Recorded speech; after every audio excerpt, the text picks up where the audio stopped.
ces défauts qui rendent les femmes insupportables. Bonjour et bienvenue dans ce nouveau podcast de Femmes à part, podcast dans lequel aujourd'hui nous allons parler d'un sujet qui n'est pas très à la mode, puisqu'aujourd'hui il est beaucoup plus répandu de parler de nos qualités, du fait de s'aimer, de s'accepter tel que l'on est, de faire des efforts pour être soi-même et pas du tout pour lutter contre ses défauts ni quoi que ce soit, et on a généralement tendance à considérer que tout est la faute des autres, que s'il y a des problèmes ce sont les autres qui en sont la source et que nous devons absolument rester tels que nous sommes et nous sommes parfaites et nous avons de la valeur comme cela, pas besoin de changer. Bien sûr, je caricature un petit peu ce discours, mais dans certains livres, c'est vraiment ce qu'on lit. Je vous ai déjà parlé du développement personnel à plusieurs reprises. Il y a vraiment de grands écueils dans lesquels on peut tomber si on n'y fait pas attention.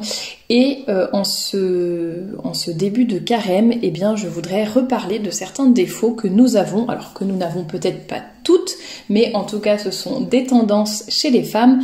Vous pourrez ajouter les vôtres si vous souhaitez travailler dessus. Il est vraiment important de se connaître ses défauts, mais aussi bien sûr de connaître ses qualités, de savoir les utiliser à bon escient, de savoir se réformer, se changer lorsque c'est nécessaire bien sûr, de savoir aussi travailler sur notre confiance en nous, notre appréciation de nous-mêmes à notre juste valeur, etc. Bien sûr, mais voyez, comme d'habitude, c'est un équilibre. Donc ce podcast n'est pas là pour dénigrer les femmes, pour dire qu'elles sont toutes horribles et pour déprimer tout le monde, pas du tout. Il est juste là pour que nous puissions ensemble, vraiment je m'inclus dedans, prendre en compte, prendre en considération nos défauts, les connaître déjà, tout simplement, parce que parfois on ne se rend pas compte que ce sont des défauts, voire avec tout le lavage de cerveau de la société actuelle, on nous fait croire que ce sont des qualités. Donc essayons déjà de reconnaître quels sont nos défauts, ou quels sont les pentes glissantes, un petit peu les dangers, les traits de caractère féminin qui pourraient nous faire tomber dans certains défauts, ou voire dans certains péchés. Je dis défauts parce que c'est peut-être plus général comme terme, mais bien sûr ça peut être aussi des péchés. Et essayons de travailler dessus, il faut essayer de nous améliorer, que ce soit d'un point de vue pour le bon Dieu, tout simplement, par amour pour lui. Et puis si vous n'êtes pas croyante, eh bien tout simplement s'améliorer pour être la meilleure version de vous-même. Et souvent quand on lutte contre ces défauts, qu'on essaie de travailler sur soi, déjà ça demande de la volonté, bien évidemment. Et je ne sais pas qui pourrait être contre le fait de devenir une meilleure personne, qui est plus agréable pour tout le monde. Et surtout je pense qui peut-être mal dit, mais qui tire peut-être un peu plus son épingle du jeu. Je pense qu'une personne qui essaye d'être vertueuse, même si elle n'est pas croyante ni quoi que ce soit, je pense que le fait d'être vertueux, ça nous fait atteindre vraiment de grands sommets, que ce soit dans notre vie personnelle, notre vie professionnelle, parce qu'on essaye d'être de bonnes personnes, de bien travailler sur nos défauts, mais aussi s'appuyer sur nos qualités. Et c'est ce qui va nous aider tout simplement à avancer dans la vie et à avancer à pas de géant. Alors évidemment, si vous êtes croyante, c'est encore mieux et vous remettez tout cela entre les mains du bon Dieu. Et on a aussi la grâce de la confession, la grâce de notre baptême. Donc évidemment, c'est peut-être plus facile, entre guillemets. Mais en tout cas, voilà, le but de ce podcast est d'encourager toutes les femmes à s'améliorer et à devenir de grandes saintes. Je vous avais dit que pendant le carême, j'essaierais de faire vraiment des podcasts un peu plus peut-être tournés vers une vie vertueuse, ou vers tout ce qui peut nous aider à être des femmes vertueuses. Donc c'est parti pour le podcast du jour. Juste avant de commencer, de toute façon vous le saurez, mais si jamais c'est la première fois que vous arrivez sur cette chaîne, déjà n'hésitez pas à vous abonner pour ne pas manquer les futurs podcasts, et n'hésitez pas à regarder en barre d'informations tous les liens que je vous donne, notamment vers le blog femmesapart.com sur lequel vous trouverez déjà pas mal d'articles par rapport justement au développement personnel. Alors j'utilise ce terme qui est générique, même si je ne suis pas, ça n'est pas quelque chose que j'aime beaucoup, mais il y a pas mal d'articles justement pour chercher à mieux se connaître et à s'améliorer, à mieux connaître son tempérament ou plein d'autres choses comme ça. Je suis sûre que ça vous intéressera, donc n'hésitez pas à aller creuser le sujet, à les regarder sur le blog. Et puis si ça vous intéresse, il y a également la boutique de robes et de jupes, shop.femmesapart.com. Le lien est également dans la description et ça vous permettra de trouver de jolies robes et jupes qui seront féminines, élégantes et décentes.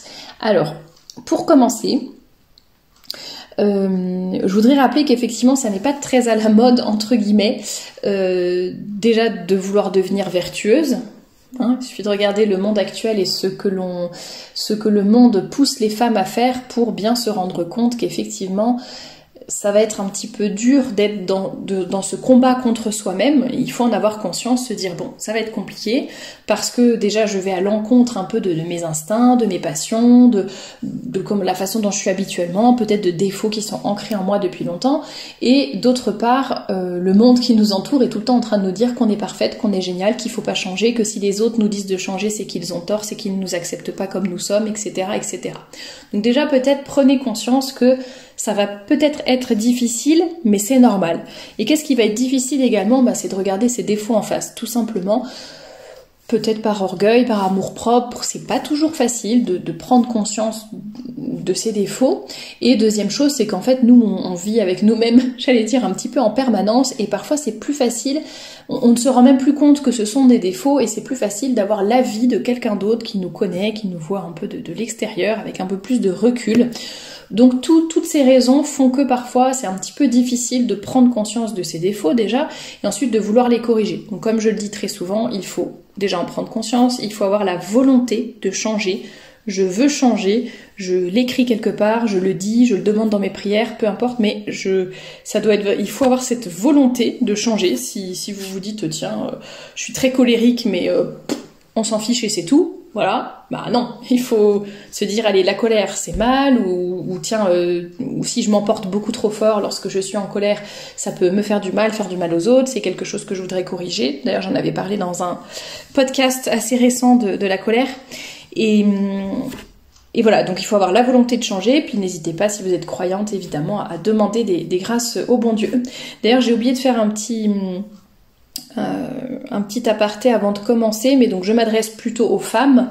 Ça ne veut pas dire que les hommes n'ont pas de défauts, ou ça ne veut pas dire que les femmes n'ont que des défauts.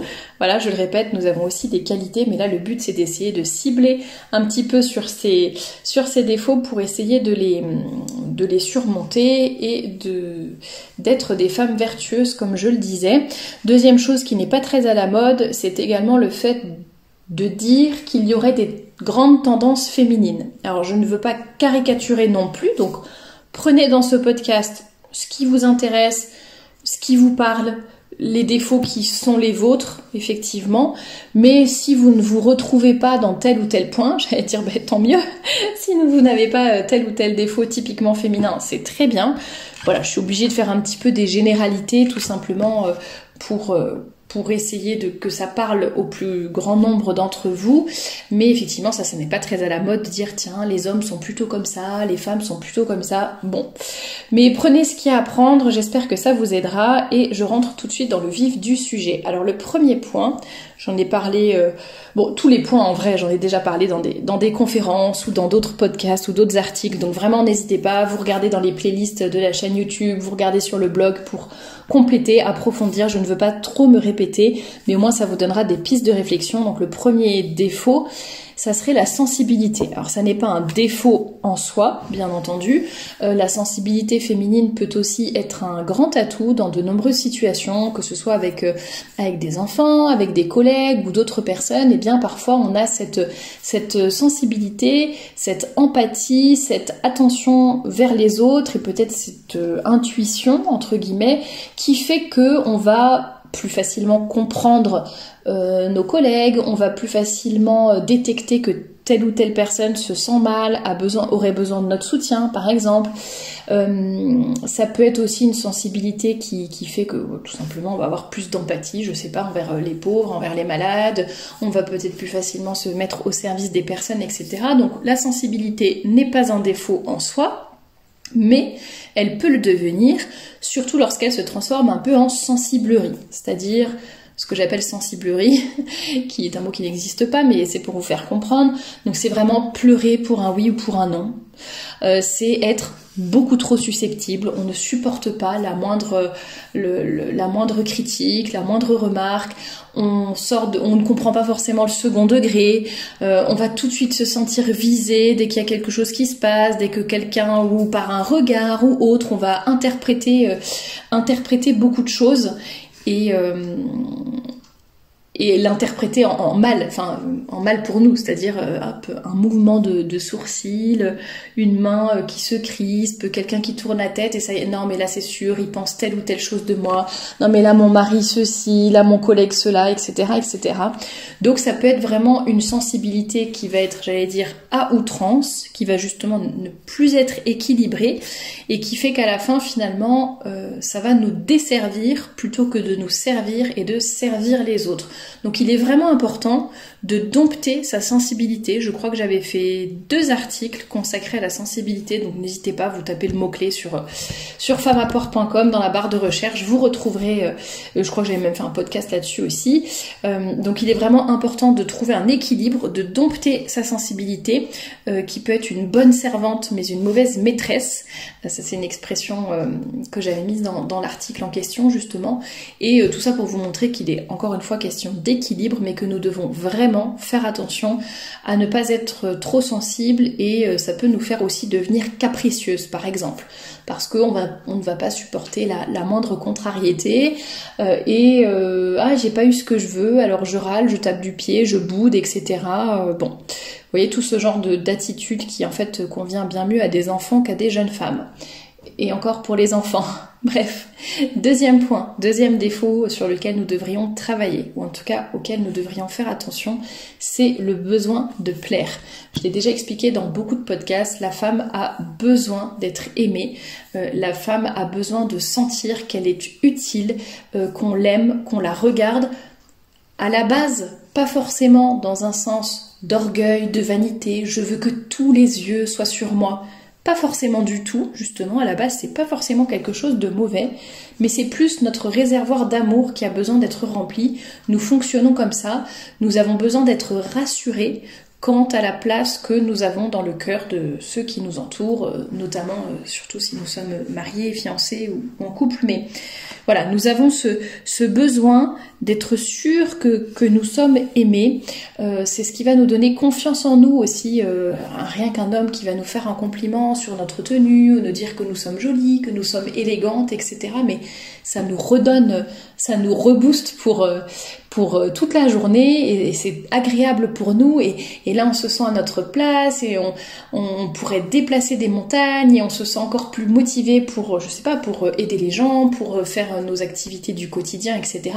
Parce que notre réservoir d'amour a été rempli, parce que nous avons confiance en nous grâce à ces compliments, et le fait de sentir que l'on plaît, que ce soit que l'on plaît physiquement, mais même par, je sais pas, que les gens aiment bien notre humour, que nous sommes acceptés dans un cercle d'amis, de collègues, etc. Enfin, qu'on a vraiment notre place, forcément ça va nous aider.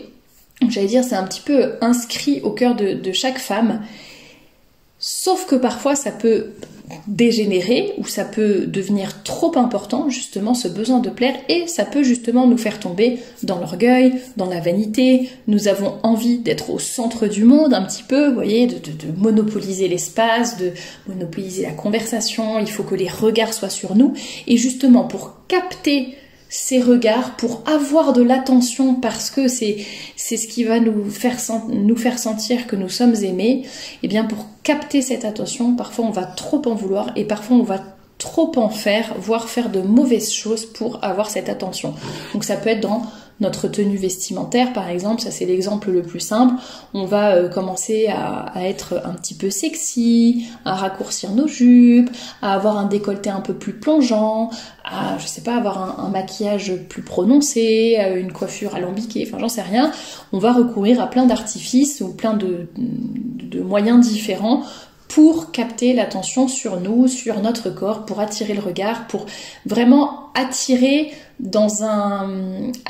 l'homme surtout vraiment dans un mauvais sens, c'est-à-dire limite pour le faire devenir esclave. C'est la beauté qui va, ça n'est pas une beauté qui va rayonner et qui va élever, c'est vraiment une espèce de beauté qui va emprisonner, au contraire.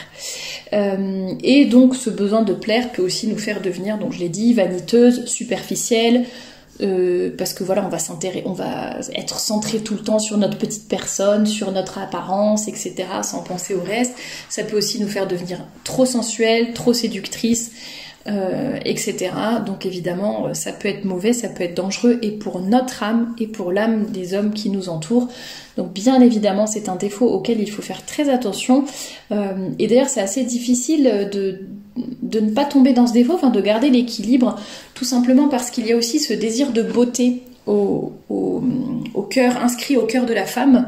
Et c'est vrai que la beauté peut faire beaucoup de belles choses, mais elle peut aussi enfermer, ou elle peut aussi devenir justement trop séductrice ou trop vulgaire. Et donc nous avons ce désir de beauté inscrit en chacune de nous, et c'est vrai que ça n'est pas toujours facile de trouver un équilibre à la fois pour prendre soin de soi, mettre de jolis vêtements qui mettent en valeur notre silhouette, faire attention quand on se prépare le matin, voilà, pour être présentable, pour être jolie, etc. À la fois pour nous, pour se sentir bien dans notre peau, à la fois pour les autres, par respect pour les autres, pour notre profession ou pour nos enfants, notre mari, etc.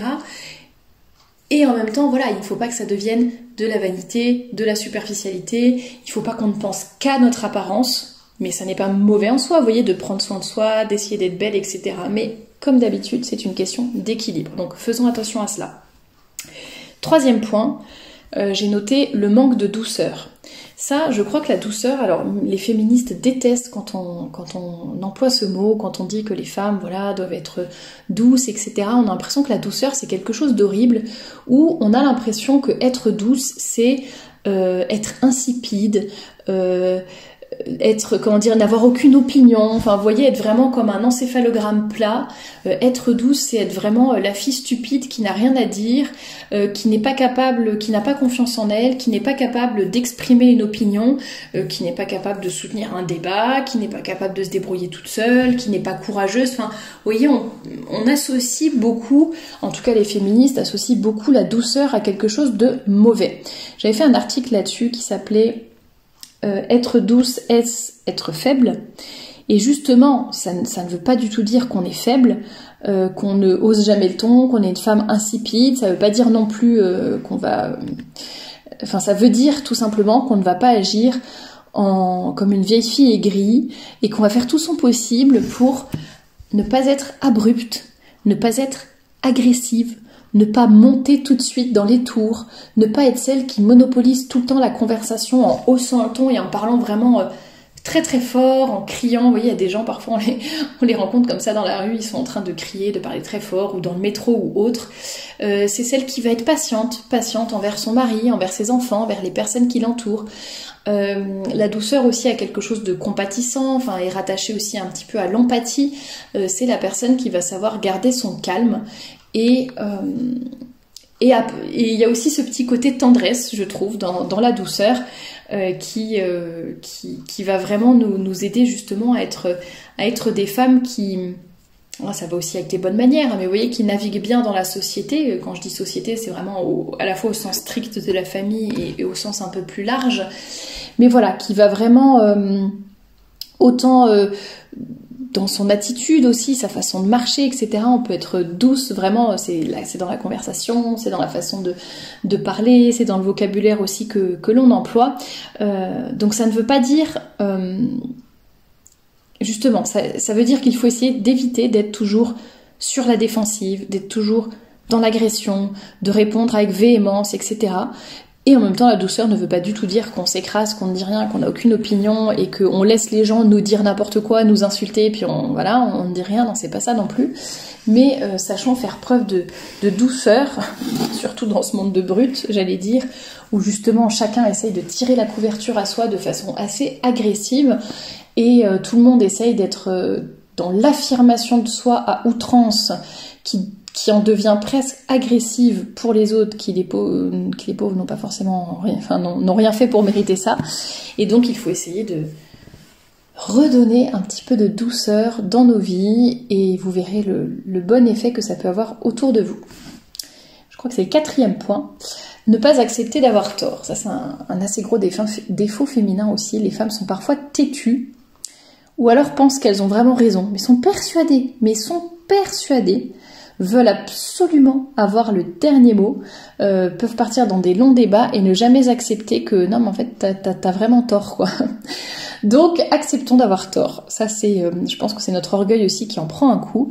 Acceptons que toutes les choses ne se fassent pas non plus à notre manière, acceptons de nous laisser corriger entre guillemets par les autres si quelqu'un nous donne d'autres arguments, nous font lire des choses ou je sais pas qui prouvent qu'on a tort, voilà, acceptons-le avec grâce. Essayons de nous remettre en question lorsque c'est nécessaire, je dis bien lorsque c'est nécessaire. Parfois, vous avez raison aussi, mesdames, hein, ne me faites pas dire ce que je n'ai pas dit. Je ne dis pas que les femmes ont toujours tort, mais soyons attentives à ne pas forcément vouloir absolument le dernier mot et à savoir nous remettre en question. 6e point ou 5e, je ne sais plus, attendez, 1, 2, 3, 4, 5. 5e point. Vouloir, défaut féminin, vouloir que l'on devine notre pensée. Ou alors s'exprimer avec des rébus. Ou faire des devinettes pour que les gens comprennent ce que l'on dit. Ou dire autre chose, mais intérieurement on pense le contraire. J'en ai déjà parlé aussi dans des conférences, le fait qu'on ne fonctionne pas du tout comme les hommes sur ce point-là. Sachons nous inspirer d'eux et être beaucoup plus clairs lorsque nous nous exprimons. Ça peut vraiment provoquer beaucoup de tension ou de discorde, surtout avec les hommes, hein, comme je l'ai dit, puisqu'ils ne fonctionnent pas comme nous. Donc essayons vraiment déjà d'exprimer nos besoins, plutôt que d'attendre et de se dire « non mais je veux que l'autre devine ». Non, c'est d'accord, c'est très bien aussi quand notre mari devine notre pensée, mais voilà, il faut aussi apprendre à l'exprimer clairement, hein, quand c'est nécessaire. Donc apprenons à nous exprimer clairement, à demander à dire ce que l'on pense, à demander ce dont on a besoin, etc. À ne pas faire de sous-entendus, à ne pas parler en énigme, mais vraiment essayer d'être très clair et très direct, tout simplement. Je pense que ça peut nous aider. Et ça marche surtout dans les couples, hein, mais ça peut fonctionner aussi, ça fonctionnera aussi dans le cadre du travail ou autre. Voilà, il faut oser exprimer nos besoins, je sais pas, que ce soit auprès de nos collègues, des ressources humaines, etc. Tout le monde ne peut pas deviner. Et moi, je l'ai beaucoup vu dans le monde du travail aussi. Voilà, on parle entre nous, on va critiquer, on va dire par derrière, etc. Mais on ne va même pas l'exprimer à la personne qui est responsable ou qui pourrait y changer quelque chose ou je ne sais quoi. Donc c'est un peu idiot parce qu'on attend que les choses changent, mais sans nous exprimer clairement.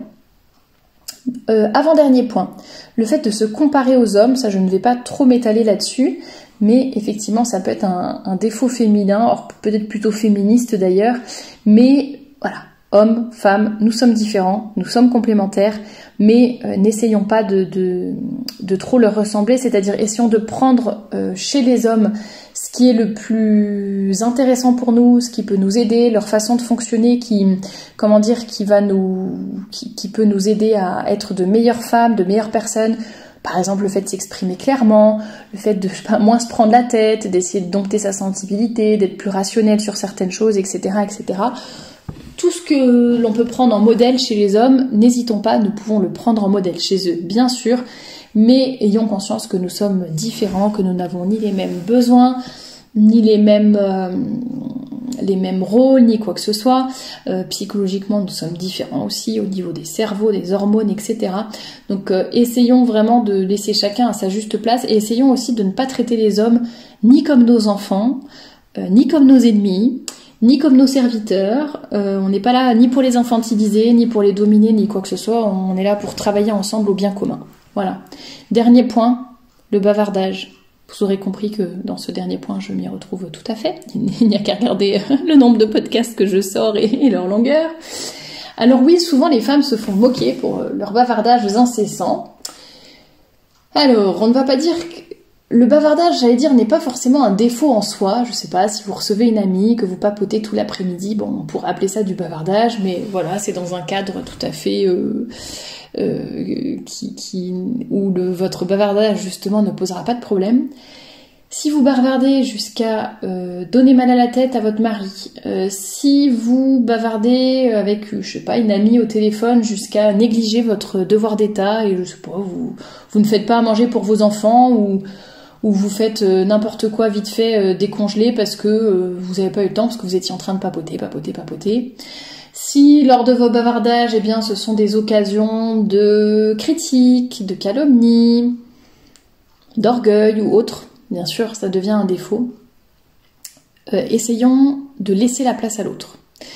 Une petite astuce aussi qui peut être sympathique, c'est d'essayer deux petites astuces. Ça serait d'essayer de ne pas commencer les conversations ou autres par moi, je, ou je sais pas, ou... Voilà, on essaie de ne pas se mettre en premier, d'abord de prendre des nouvelles de l'autre, ou en tout cas de ne pas se mettre en premier. Et deuxième chose, essayons de ne pas ramener toujours la conversation à nous. C'est-à-dire quand une amie ou votre mari ou je ne sais quoi, je ne sais qui plutôt, vous dit quelque chose, vous raconte une histoire, vous fait part de ses sentiments, de ce qu'il pense, de ses idées, de ce qu'il tourmente ou je ne sais quoi, eh bien, laissez la personne parler et s'exprimer jusqu'au bout. Les femmes, on a tendance à interrompre, à dire « Oh, mais attends, moi aussi, ça m'a fait ça la dernière fois. Oh là là, je te comprends, moi, nanana, nanana. » Et en fait, on interrompt un petit peu l'autre et on ramène à soi.